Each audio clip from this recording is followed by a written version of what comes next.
are Open Air Boston, Team 13. I'm Nick Monarch.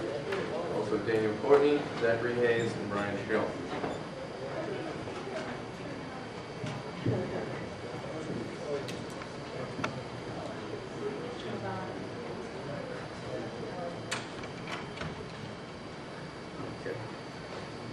Our project is basically what we're trying to do is the city of Boston wanted to create a wireless network over the entire city. And we were trying to create an application that would drive them to do this, to put money behind this. And what we came up with was a parking sensor. And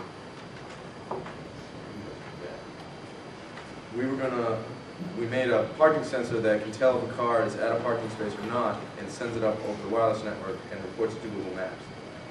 And our sensor is also, we designed it so that you can put any sensor you want on it, which would make the wireless application more useful. You can buy it for anything user-friendly. Final deliverables will consist of our actual device, which senses and transmits data, all the database, the data manager, everything that manages the data, and the website itself that presents on Google Maps whether or not the parking space is available, occupied, or the sensor isn't working. Here's a system overview. We have this will actually be our device right here. It can be on a parking garage wall or a parking meter. And we'll do a little sensor whether a car is there or not. Send that over the Boston Wireless Network to a wireless access point, and then on this server. And any user with a web-based user interface can view our website to see the parking spot. And over here we have our two main components of the actual device. We have on the left is the full-scale microprocessor, the MC9 S12T32, and then on the far right is the wireless transmitter, which is the Electronics Matchport PG. This is a screen capture of the main page of the website, which we use to display the data from these devices. It's interfaced with the Google Maps API, and we'll show you a little bit later how this operates.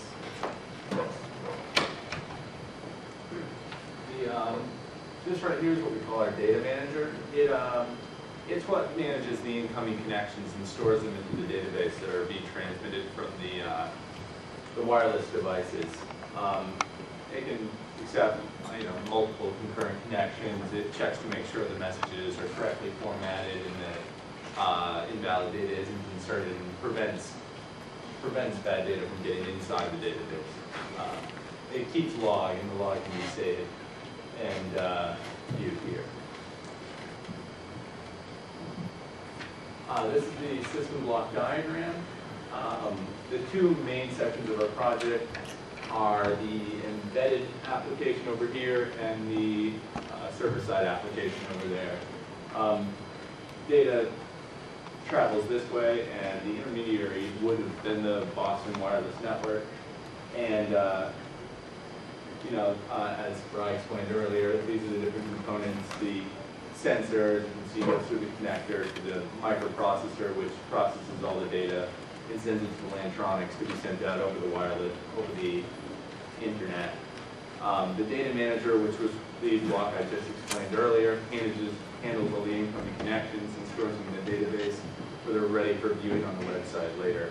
Also, since the system is extensible, it needs a data interpreter. All the interpretation of the data is done server-side so that different sensors are able to be hitched up to the bird connector there on the embedded side. Here's some functionality. The microprocessor will basically receive data from the sensor and then transmit that over a serial connection to the Matchport Lantronix Matchport PG transmitter. And then from there, the Matchport PG connects to the 802.11g wireless network, and we'll from there send it to the data manager. The data manager receives the data packets from the network and stores them in the database, as Zach explained earlier. A user can, from any PC that's online or anyone that has a web browser, can search for a location that they want to find a set of devices near. So you put in 8 St. Mary Street, and it will, Google Maps will display that for you and the points around it. As the website then queries the database and displays that most recent data. So to show that, we have a video, and you got to remember that it can be difficult to find a parking space in Boston sometimes, and people get excited when they do.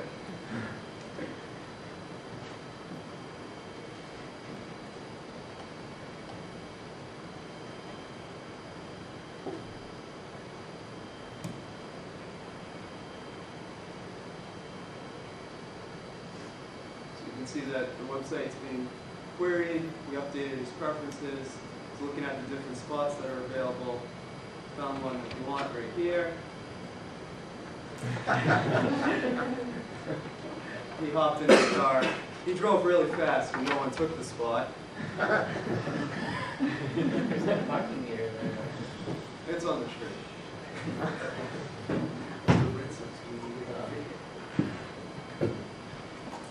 Nice form parking here, and he got it.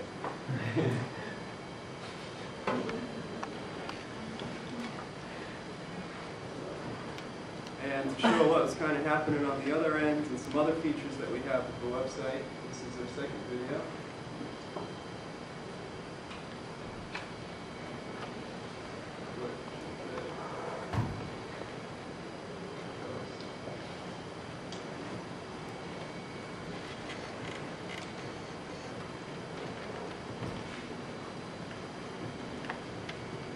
The data manager just being started up and listening on a specific port. Once it begins to listen, it can accept multiple incoming connections. This is the log. It shows when a device is connected, when it disconnects, and the data that it's received.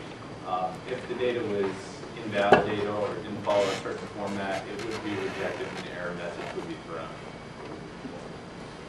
That's a real-time log right there. And then you can also then stop listening and save your log or quit your log.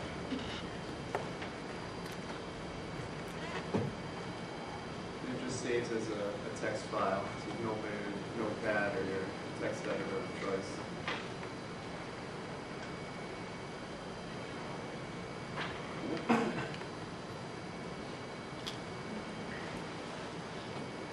And on the website, we have some administrative roles. You can log in here. I'm logging in as the owner of the company, who owns all these devices. And you can see on the left there are links. These are the departments. And you get a table that will look like this, where you can add departments. I'll pause that there so you can see it.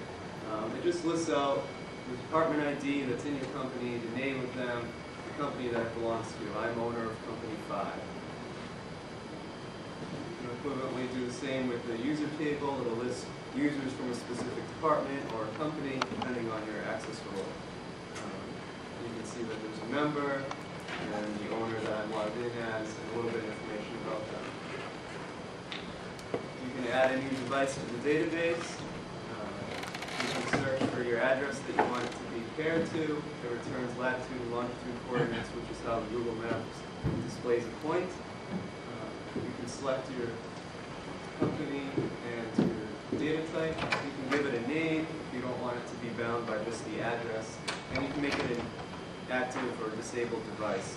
If you disable the device, the database will not store the data that's received from it because you don't want it out and active and collecting data. You can, instead of viewing all your devices on the Google Map, view them in this table. You have the ability, again, to edit and delete all fields from any of these tables. It gives you the department the device belongs to, the coordinates of the address that you had entered when you set up this device, the actual address of the device, whether it's healthy, and the common name. And you can edit these devices by clicking Edit, type in a string, and you can see that CAS is now updated to CAS building. That's also reflected in the database. When you're done, you can log out, and it returns you to